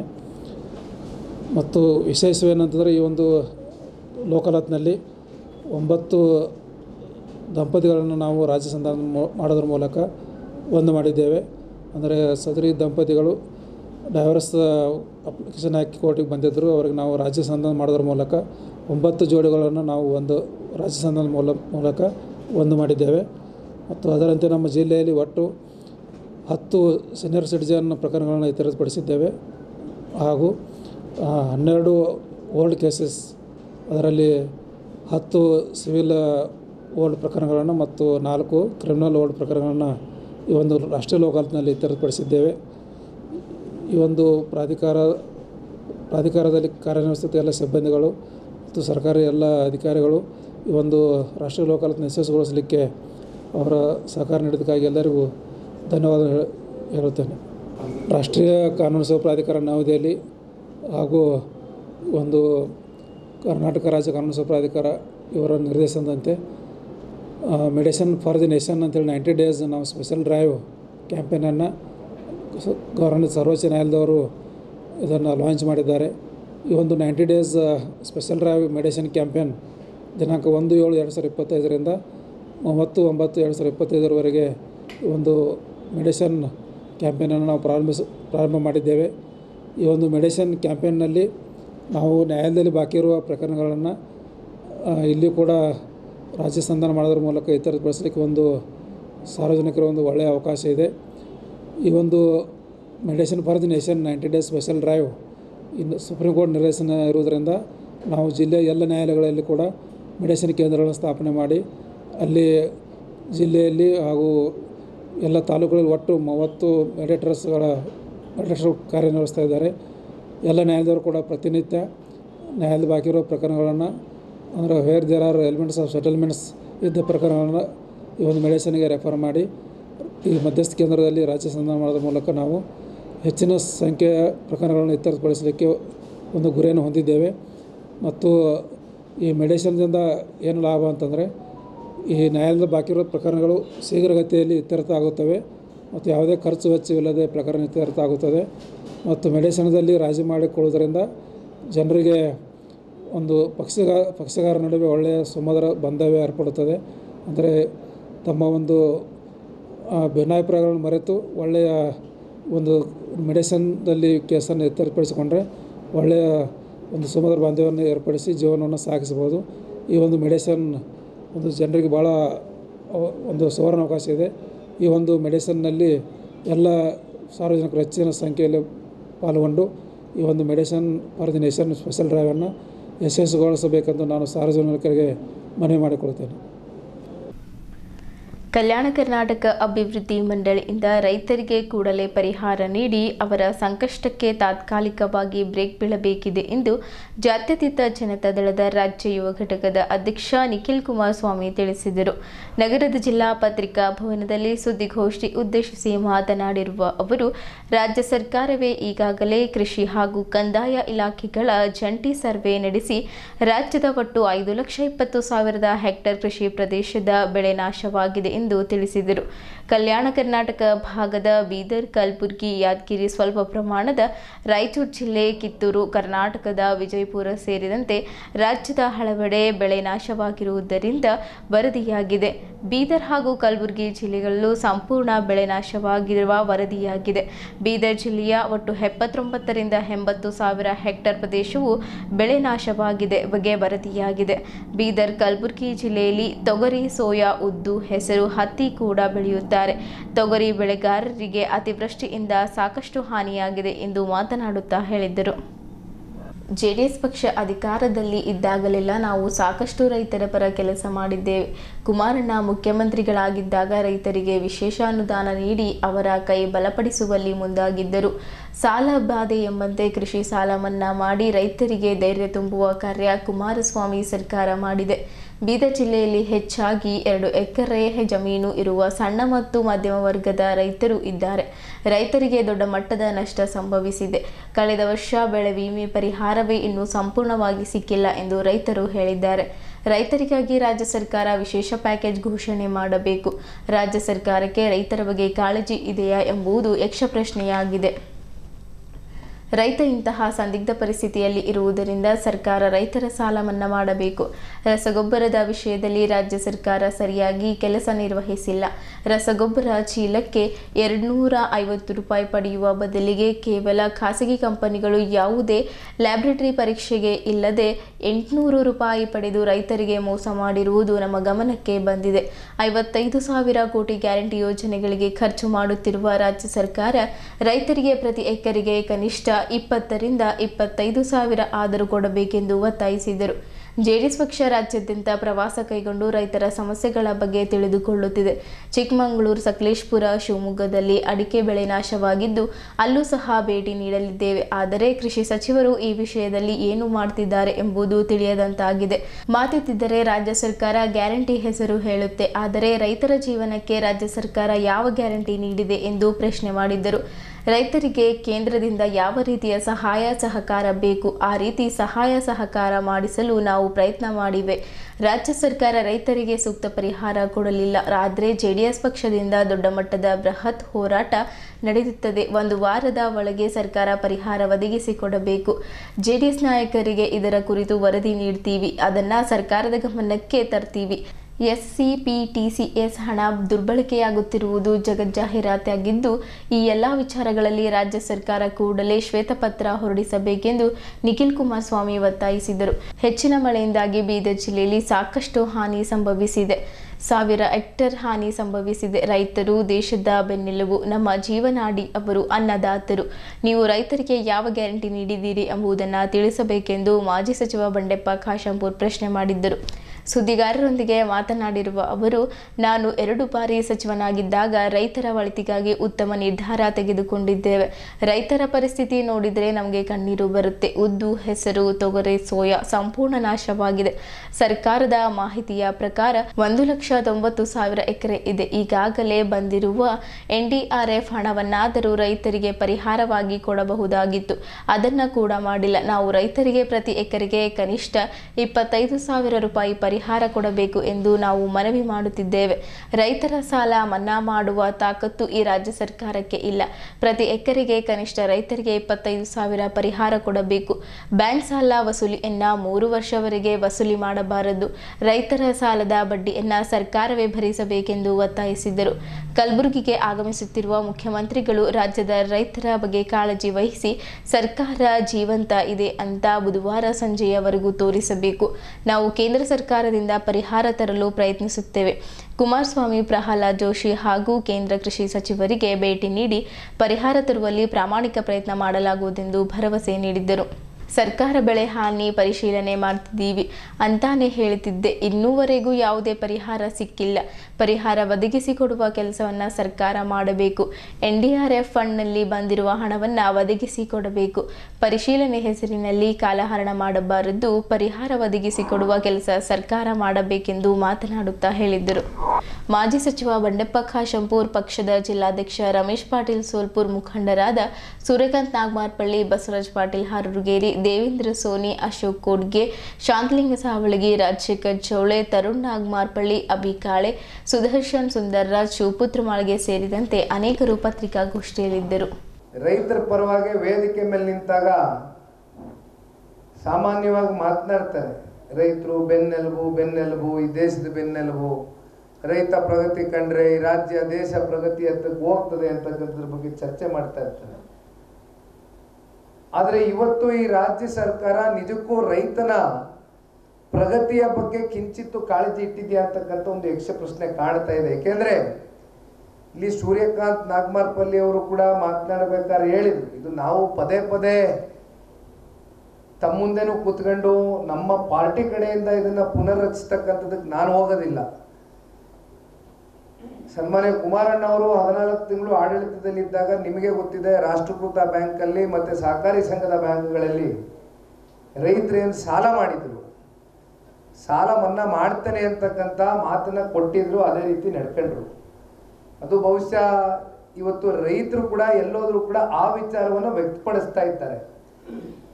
ಸಾಲ ಮನ್ನಾ ಆಗಬೇಕಾಗಿರ್ತಕ್ಕಂಥದ್ದು, ಮಾಡಬೇಕಾಗಿರ್ತಕ್ಕಂಥದ್ದು ಇಂಥ ಸಂದಿಗ್ಧ ಪರಿಸ್ಥಿತಿಯಲ್ಲಿ ಇವತ್ತು ರೈತ ಏನಿದ್ದಾನೆ, ಇಂಥ ಪರಿಸ್ಥಿತಿಯಲ್ಲಿ ಇವತ್ತು ಸರ್ಕಾರಗಳು ನಿಮ್ಮ ಜೊತೆಯಲ್ಲಿ ನಾವಿದ್ದೇವೆ, ನಾವು ನಿಲ್ತೇವೆ ಅಂತಕ್ಕಂಥ ಆತ್ಮಸ್ಥೈರ್ಯವನ್ನು ತುಂಬಿಸ್ಬೇಕಾಗಿರ್ತಕ್ಕಂಥದ್ದು ಸರ್ಕಾರದ ಹೊಣೆಗಾರಿಕೆ. ಆದರೆ ಇವತ್ತು ದುರದೃಷ್ಟಕರವೋ ಅಥವಾ ವಿಪರ್ಯಾಸವೋ ಈ ರಾಜ್ಯ ಸರ್ಕಾರ ರಸಗೊಬ್ಬರದ ವಿಚಾರಕ್ಕೆ ಸಂಬಂಧಪಟ್ಟಂತೆ ಸರ್ಕಾರದ ಕಡೆಯಿಂದ ರಸಗೊಬ್ಬರ ಇಡೀ ರಾಜ್ಯ ವ್ಯಾಪ್ತಿ ಇವತ್ತು ರೈತರಿಗೆ ಸಿಕ್ಕಬೇಕಾಗಿತ್ತು. ಆದರೆ ರಾಜ್ಯ ಸರ್ಕಾರದ ಕಡೆಯಿಂದ ಅದು ಯಾವ ವ್ಯವಸ್ಥೆಗಳು ಕೂಡ ಮಾಡಲಿಲ್ಲ. ಈಗ ನಾನು ಗಾಡಿನಲ್ಲಿ ಬರ್ತಾ ತಮ್ಮ ಒಂದು ವಾಹಿನಿಯಲ್ಲಿ ಒಂದು ವಿಚಾರವನ್ನ ಪ್ರಸ್ತಾವನೆ ಮಾಡಿದ್ದೀರಿ, ಅದನ್ನ ಈಗ ತಾನೇ ನೋಡ್ಕೊಂಡು ಬಂದೆ. ಇವತ್ತು ಈ ವಿಚಾರದಲ್ಲೂ ಅಷ್ಟೇ ನಮಗೂ ಅಷ್ಟೇ ಕಮಿಟ್ಮೆಂಟ್ ಇದೆ. ಸುಮ್ಮನೆ ಏನೋ ಬಂದ್ವಿ, ಕಾಟಾಚಾರಕ್ಕೆ ನೋಡಿದ್ವು, ಪೋಸ್ಟ್ ಕಟ್ವು, ನಿಂತ್ಕೊಂಡ್ವು, ಅಲ್ಲೆಲ್ಲೋ ಜಮೀನಿನಲ್ಲಿ ಓದ್ವು ಅಂತಕ್ಕಂಥ ಪ್ರಶ್ನೆ ಇಲ್ಲ. ಇದನ್ನ ಯಾವ ರೀತಿ ಕೇಂದ್ರ ಸರ್ಕಾರದ ಗಮನವನ್ನು ಸೆಳೆದು ಕೇಂದ್ರ ಸರ್ಕಾರದಿಂದನೂ ಯಾವ ರೀತಿ ಒಂದು ದೊಡ್ಡ ಮಟ್ಟದಲ್ಲಿ ಪರಿಹಾರವನ್ನು ಕಲ್ಪಿಸ್ಕೊಡ್ಲಿಕ್ಕೆ ಸಾಧ್ಯವೋ ಎಲ್ಲ ರೀತಿ ಪ್ರಾಮಾಣಿಕವಾಗಿ ಸನ್ಮಾನ್ಯ ದೇವೇಗೌಡರು ಸಾಹೇಬರು, ಸನ್ಮಾನ್ಯ ಕುಮಾರಣ್ಣವರು ಇಬ್ಬರು ಮಾಡ್ತಾರೆ ಅಂತಕ್ಕಂಥದ್ದನ್ನು ಜನತಾದಳ ಪಕ್ಷದ ವತಿಯಿಂದ ನಾನೊಬ್ಬ ಕಾರ್ಯಕರ್ತನಾಗಿ ಪತ್ರಿಕಾ ಮಾಧ್ಯಮದ ಬೀದರ್ ಜಿಲ್ಲೆಯ ಸ್ನೇಹಿತರು ಮಿತ್ರರಿಗೆ ತಿಳಿಸ್ಲಿಕ್ಕೆ ಬಯಸ್ತೇನೆ. ಇಂಟು ಎಕರೆ ಲೆಕ್ಕ ಹಾಕಿದರೆ 1,80,000-90,000 ಎಕರೆ ಆಗುತ್ತೆ. ಅದು ಆ NDA ದುಡ್ಡು ಏನು ಕೇಂದ್ರ ಸರ್ಕಾರದ DC-ಗಳು ಅಕೌಂಟ್ದಲ್ಲಿ ಏನು ಬಂದು ಬಿದ್ದು ಕೊಳಿತಾ ಇದೆ, ಅದುವರೆ ಇಮ್ಮಿಡಿಯೇಟ್ 4 ದಿವಸದಾಗ ಅವ್ರ ಅಕೌಂಟಿಗೆ ಹಾಕಬೇಕಾಗಿತ್ತು. ಆಮೇಲೆ ರಾಜ್ಯ ಸರ್ಕಾರದಿಂದ ನಾವೇನು ಕೇಳಿದೀವಿ, ಅಟ್ಲೀಸ್ಟ್ ಕನಿಷ್ಠ 25,000 1 ಎಕರೆ ಕೊಡ್ರಿ ಅಂತೇಳಿ ನಾವು ಹೇಳಿದ್ದೀವಿ. ಹಾಗಾಗಿ ನಾನು ತಮ್ಮ ಮುಖಾಂತರ ನಾನು ಸನ್ಮಾನ್ಯ ಮುಖ್ಯಮಂತ್ರಿಗಳಿಗೆ ಇವತ್ತ ಗುಲ್ಬರ್ಗಾಕ್ಕೆ ಬರ್ತಾವ್ರೆ, ನಾಳೆ ಕಾರ್ಯಕ್ರಮ ಕಡೆಯಿಂದ ಇವತ್ತು ಕಾರ್ಯಕ್ರಮ ಇದೆ. ಗುಲ್ಬರ್ಗ ಬೀದರ್ ಜನರದು ರೈತರದ್ದು ಏನಾರ ಕಷ್ಟಕ್ಕ ನಾಳೆ ಏನು ಫ್ಲಾಗ್ ಹಾಸ್ಟಿಂಗ್ ಮಾಡ್ತೀರಿ ಎಲ್ಲಿ ಗುಲ್ಬರ್ಗದಾಗ, ಅದರಲ್ಲಿ ಮುಖ್ಯಮಂತ್ರಿಗಳು ರೈತಾಪಿ ಜನರಿಗೋಸ್ಕರ ಇಮ್ಮಿಡಿಯೇಟು ಹಿಂದ ಮುಂದ ನೋಡಲ್ಲಬ್ಲೆ ಸರ್ವೆ ಗಿರ್ವೆ ಎಲ್ಲ ಆಮೇಲೆ ಎಲ್ಲ ಸರ್ವೆ ಬಂದಿದೆ, ನಿಂಬಲ್ಲಿ ಅಕೌಂಟಿಗೆ ದುಡ್ಡು ಹಾಕಬೇಕು ಎಂಬ ನಿಟ್ಟಿನಲ್ಲಿ ತಮ್ಮ ಮುಖಾಂತರ ನಾನು ರಾಜ್ಯ ಸರ್ಕಾರಕ್ಕೆ ಹೇಳಕ್ ಬಯಸ್ತೀನಿ. ಏನು ಅವರು 5 ಗ್ಯಾರಂಟಿ ಭಾಳ ಜಂಬ ಕಚ್ಕೊಳತ್ತಾರ, ಆ ಗ್ಯಾರಂಟಿಗಳು ಮಧ್ಯದಲ್ಲಿ ಈ ರೈತರ ಗ್ಯಾರಂಟಿ ಏನದಲ್ಲ, ಇವತ್ತ ನಾವು ಹೆಂಗೆ ಕುಮಾರಸ್ವಾಮಿಯವರು ರೈತರ ಸಂಕಷ್ಟ ನೋಡ್ಕೊಂಡು ಇವತ್ತ ಸಾಲ ಮನ್ನಾ ಮಾಡಿದ್ರು, ನಿಮಗೆ ಆ ಸಾಲ ಮನ್ನಾ ಮಾಡೋಂಥರ ತಾಕತ್ ಇಲ್ವೇ ಇಲ್ಲ. ಆದರೆ ಕನಿಷ್ಠ ಅವರಿಗೆ ಎಕರೆಗೆ 25,000 ದುಡ್ಡು ಕೊಡ್ರಿ. ಬ್ಯಾಂಕಿನ ಸಾಲ ಏನು ತಗೋತಾರ 3 ವರ್ಷಕ್ಕೆ ಡೆಫರ್ ಮಾಡ್ರಿ, ಆದರೆ ಇಂಟ್ರೆಸ್ಟ್ 3 ವರ್ಷದ ನೀವು ಭರಿಸ್ರಿ. ಇಂಥವೆಲ್ಲ ಕೆಲವು ರೈತರಿಗೆ ಸಪೋರ್ಟ್ ಮಾಡಿ ಅವರ ಒಂದು ಜೀವನಕ್ಕೆ ಹೆಚ್ಚಿಗೆ ಶಕ್ತಿ ಕೊಡಬೇಕು. ಸರ್ಕಾರ ಇದೆ ಎಂಬ ಒಂದು ನಿಟ್ಟಿನಲ್ಲಿ ತೋರಿಸ್ಬೇಕು ಅಂತೇಳಿ ಹೇಳಕ್ ಬಯಸ್ತೀನಿ. ಹೊರತು ಇನ್ನವರೆಗೂ ನಮಗೆ ಏನು ಪರಿಹಾರ ಸಿಕ್ಕಿಲ್ಲ, ತಕ್ಷಣ ಪರಿಹಾರ ಸಿಗ್ತಕ್ಕಂಥದ್ದು ಆಗಬೇಕು ಅಂತ ಅವರು ಕಳಕಳೆ ವಿನಂತಿ ಮಾಡ್ತಾರೆ. ಸರ್, ಮನೆಯಲ್ಲೆಲ್ಲ ಕಷ್ಟ ಇದೆ, ನಮ್ಮ ಕಷ್ಟಗಳು ಯಾರು ಪರಿಹಾರ ಮಾಡ್ತಾರೆ? ಆವಾಗ ನಿಖಿಲ್ ಸಾಹೇಬರಿಗೆ ಹೇಳ್ತಾ ಇದ್ರು, ನಮ್ಮ ತಂದೆ ಕುಮಾರಸ್ವಾಮಿ ಅವರು ಮುಖ್ಯಮಂತ್ರಿ ಇದ್ದಾಗ ನಮಗೆ ಕೂಡಲೇ ಆವಾಗ ನಮ್ಮಿಂದ ದುಡ್ಡು ಬಂದಿತ್ತು. ಬಂಡೆಪ್ಪ ಕಾಶಂಪುರಿ ಅವ್ರಿಗೂ ಹೇಳಿದ್ರು, ಸರ್ ತಾವು ಸಚಿವರಿದ್ದಾಗ ನಮಗೆ ರೈತರಿಗೆ ಇಮಿಡಿಯೇಟಾಗಿ ದುಡ್ಡು ಬಂದಿತ್ತು. ಈಗ ಇನ್ನೂವರೆಗೂ ದುಡ್ಡು ಬರೀ ಪರಿಶೀಲನೆ ಆಗ್ತಾ ಇದೆ, ಅವ್ರು ಬರ್ತಾ ಇದ್ದಾರೆ, ಇವ್ರು ಬರ್ತಾ ಇದ್ದಾರೆ, ಬರೀ ಪರಿಶೀಲನೆ ಮಾಡ್ತಾ ಇದ್ದಾರೆ, ಪರಿಹಾರ ಏನು ಬರ್ತಾ ಇಲ್ಲ. ನಾನು ಹೇಳ್ತಕ್ಕಂಥ ವಿಷಯ ಏನೆಂದರೆ NDRF ಅಲ್ಲಿ ನ್ಯಾಷನಲ್ ಡಿಸಾಸ್ಟರ್ ರಿಲೀಫ್ ಫಂಡಲ್ಲಿ already there is a fund. State ಸರ್ಕಾರದಲ್ಲಿ ಇವ್ರದ್ದು ಎಕ್ಸ್ಚೇಕರಲ್ಲಿ ಇಷ್ಟು ದುಡ್ಡು ಅಂತಿದೆ, ಆ್ಯಂಡ್ SDRF ಅಲ್ಲಿ ಸ್ಟೇಟ್ ಡಿಸಾಸ್ಟರ್ ರಿಲೀಫ್ ಫಂಡಲ್ಲಿ ಇಷ್ಟು ದುಡ್ಡು ಅಂತ ಕರ್ತವ್ಯ. ಇಮಿಡಿಯೇಟಾಗಿ ಆಗ್ಲಿಕ್ಕೆ ಪರಿಶೀಲನೆ ಮಾಡಿ ಏನು ವರದಿಗಳು ಕೊಟ್ಟಿದ್ದಾರೆ ಜಿಲ್ಲಾಧಿಕಾರಿಗಳು, ಪ್ರತಿಯೊಂದು ಡಿಸ್ಟ್ರಿಕ್ಟ್ ತಲಾಟೆಯಿಂದ ತಗೊಂಡು ಏನು ಕೊಟ್ಟಿದ್ದಾರೆ. ಆ ವರದಿ ಪ್ರಕಾರ ಕೂಡಲೇ ಅಟ್ಲೀಸ್ಟ್ ಒಂದು ಕಿಸ್ತು ಒಂದು ಕಂತಾರೆ ಆಯಿತು, ನೀವು ನಿರ್ಧಾರ ಮಾಡಿ. 50,000 ಕೊಡ್ತೀವಿ, 25,000 ಕೊಡ್ತೀವಿ, 40,000 ಕೊಡ್ತೀವಿ ನಿರ್ಧಾರ ಮಾಡಿ. ಆದರೆ ಒಂದು ಕಂತದ್ದು ಅಟ್ಲೀಸ್ಟ್ ಒಂದು 5,000 ಕೂಡಲೇ ಫಸ್ಟ್ ಎಲ್ಲರ ಅಕೌಂಟ್ಗೆ ದುಡ್ಡು ಹಾಕ್ತಕ್ಕಂಥ ಕೆಲಸ ಸರ್ಕಾರ ಮಾಡಬೇಕು. ಒಂದು ವಿಷಯ ತಮಗೆ ಗೊತ್ತಿದೆ, 2018 ಮುಖ್ಯಮಂತ್ರಿಗಳು ಕುಮಾರಸ್ವಾಮಿ ಅವರಿದ್ದಾಗ 25,000 ರೂಪಾಯಿ ಪರ್ ಹೆಕ್ಟರ್ ಕೊಟ್ಟಿದ್ರು. ಈಗ ಏನು ಸರ್ಕಾರ ನನಗೇನೋ ತಿಳಿದು ಬಂದಿರೋ ಪ್ರಕಾರ 25,000 20,000 ಏನೋ ಕೊಡಬೇಕಂತ ಏನೋ ನಿರ್ಧಾರ ಮಾಡಿದೆ ಅಂತ. 8 ವರ್ಷದ ಹಿಂದೆನೇ 25,000 ಕೊಟ್ಟಿದ್ದು. ಈಗೆಲ್ಲ ಬೆಳೆ ಎಲ್ಲ ಏನಾಗಿದೆ ಅಂತ ತಮಗೂ ಪರಿಸ್ಥಿತಿ ತಮಗೂ ಗೊತ್ತಿದೆ. ಈಗೆಲ್ಲ ಜೀವನ ಎಲ್ಲ ಎಷ್ಟು ಕಷ್ಟ ಆಗಿದೆ. ಆ ಟೈಮಲ್ಲಿ ಇನ್ನೂ ಜ್ಞಾಪಕ ಇದೆ ನನಗೆ, ಒಂದೊಂದು ಮನೆಗಳು ಕುಮಾರಸ್ವಾಮಿ ಅವರಿದ್ದಾಗ ಒಂದೊಂದು ಮನೆಗಳು ಕೂಡ 10 ಲಕ್ಷ ರೂಪಾಯಿ ಕೊಟ್ಟಿದ್ರು. 10 ಲಕ್ಷ ರೂಪಾಯಿ ಮನೆಗಳಿಗೆ ಕೊಡೋದಲ್ಲದೆ ಜೊತೆಗೆ ಆ ಮನೆ ವಾಪಸ್ ಕಟ್ಸ್ಕೊಡೋರ್ಗು 1 ವರ್ಷವರೆಗೂ ಆ ಬಾಡಿಗೆ ಕೂಡ 5,000 ರೂಪಾಯಿ ಕೊಟ್ಟಿದ್ರು. ಇಲ್ಲಿ ಸುಮಾರು ಇಲ್ಲ 500ರಿಂದ 1000 ಮನೆಗಳು ಬಿದ್ದೋಗಿದ್ದಾವೆ, ಬ್ರಿಡ್ಜ್ಗಳು ಬಿದ್ದೋಗಿದ್ದಾವೆ, ಭೂಮಿ ಕುಸಿತ ಆಗಿದೆ. ಎಷ್ಟು ಅನ್ಯಾಯ ಆಗಿದೆ. ಇಂಥ ಪರಿಸ್ಥಿತಿಯಲ್ಲಿ ಸರ್ಕಾರ ಕೂಡಲೇ ಗಮನ ಹರಿಸಿ ಇಮಿಡಿಯೇಟ್ ಆಗಿ ಫಸ್ಟ್ ಪರಿಹಾರ, ಫಸ್ಟ್ ಮಾತನ್ನ ಬಿಡಬೇಕು, ಪರಿಶೀಲನೆ ಮಾಡೋದು ಬಿಡಬೇಕು, ಪರಿಹಾರ ಅನ್ನೋದು ಕೊಡೋದು ಮಾಡಬೇಕು. ಬರೀ ಪರಿಶೀಲನೆ ವರದಿ ಬರ್ಬೇಕಂದ್ರೆ ಅಷ್ಟು ಒಳಗಡೆ ಬದುಕಬೇಕಲ್ಲ, ರೈತರು ಬದುಕಬೇಕಲ್ಲ. ಫಸ್ಟ್ ನಿತ್ಯ ಜೀವನಕ್ಕೆ ಅವ್ರು ನಿತ್ಯ ಜೀವನ ನಡೆಸೋಕ್ಕೆ ಬದುಕಕ್ಕೆ ಒಂದು ಕಿಷ್ಟು ಅವ್ರ ಅಕೌಂಟಲ್ಲಿ ದುಡ್ಡು ಬಂದರೆ ಅವ್ರು ಅಟ್ಲೀಸ್ಟ್ ಎದ್ದು ಹೇಳ್ತಾರೆ, ಸ್ವಲ್ಪ ಅಟ್ಲೀಸ್ಟ್ ಅವ್ರ ಆಹಾಕಾರ ಅನ್ನೋದು ಕಮ್ಮಿ ಆಗ್ತಕ್ಕಂಥ ಕೆಲಸ ಆಗ್ತದೆ. ಬೀದರ್ ಜಿಲ್ಲಾ ವಿಶ್ವಕರ್ಮ ಸಮಾಜ ಸಮಿತಿ ಬೀದರ್ ವತಿಯಿಂದ ಭಗವಾನ್ ಶ್ರೀ ವಿಶ್ವಕರ್ಮ ಮಹಾಪೂಜಾ ಜಯಂತ್ಯುತ್ಸವದ ಅಂಗವಾಗಿ ರಸ್ತೆ ಅಪಘಾತ ತಡೆಗಟ್ಟುವ ಸಲುವಾಗಿ ಹೆಲ್ಮೆಟ್ ಬಳಕೆ ಬೈಕ್ ರ್ಯಾಲಿಯು ಶ್ರೀ ಕಾಳಿಕಾ ದೇವಿಯ ದೇವಸ್ಥಾನ ದೇವಿ ಕಾಲನಿಯಿಂದ ಶ್ರೀ ಮೌನೇಶ್ವರ ದೇವಸ್ಥಾನದವರೆಗೆ ಹಮ್ಮಿಕೊಳ್ಳಲಾಗಿತ್ತು. ಇದರ ಉದ್ದೇಶವೇನೆಂದರೆ ಹೆಲ್ಮೆಟ್ ಬಳಸಿ ನಿಮ್ಮ ಒಂದು ಅಮೂಲ್ಯವಾದ ಜೀವ ಉಳಿಸಿ, ಜಾಗೃತೆಯಿಂದ ಬದುಕು, ಅಜಾಗ್ರತೆಯಿಂದ ಸಾವು, ಅವಸರದ ಹಾದಿ, ಜೀವನವೇ ಸಮಾಧಿ, ಸುರಕ್ಷತೆಯಿಂದ ಬಡತನವಿಲ್ಲ, ಅಪಘಾತದಿಂದ ಶ್ರೀಮಂತಿಕೆ ಇಲ್ಲ ಎಂಬ ಧ್ಯೇಯದೊಂದಿಗೆ ಬೈಕ್ ಜಾಥಾವನ್ನು ಹಮ್ಮಿಕೊಳ್ಳಲಾಗಿತ್ತು. ಯಾದಗಿರಿ ಮಠದ ಪೂಜ್ಯ ಕುಮಾರ ಮಹಾಸ್ವಾಮಿ ಅವರು ಈ ಬೈಕ್ ರ್ಯಾಲಿಗೆ ಚಾಲನೆ ನೀಡಿ ಮಾತನಾಡುತ್ತಾ, ವಿಶ್ವಕರ್ಮ ಸಂಸ್ಕೃತಿ ಹೇಗಿದೆ ಎಂದರೆ ಜಗತ್ತಿಗೆ ಒಂದು ಕಲೆ, ಸಾಹಿತ್ಯ, ಸಂಸ್ಕಾರ ಮತ್ತು ಸಂಸ್ಕೃತಿಯನ್ನು ಜಗತ್ತಿಗೆ ಕೊಟ್ಟಂತಹ ಯಾವುದಾದರೂ ಸಮಾಜ ಹಿಂದುಳಿದ ಸಮಾಜ ಅಂತಿದ್ದರೆ ಅದು ವಿಶ್ವಕರ್ಮ ಸಮಾಜ ಒಂದೇ ಎಂದು ಮಾತನಾಡುತ್ತಾ ಹೇಳಿದ್ದರು. ಅಲ್ಲದೆ ಮುಖಂಡರಾದ ಈಶ್ವರ್ ಸಿಂಗ್ ಠಾಕೂರ್, ತರುಣ್ ನಾಗ್ಮಾರ್ಪಳ್ಳಿ, ಬಸವರಾಜ್ ಮಾಳ್ಗೆ ಇವರೆಲ್ಲರೂ ಸೇರಿ ಕಾರ್ಯಕ್ರಮವನ್ನು ಉದ್ದೇಶಿಸಿ ಮಾತನಾಡಿದ್ದರು.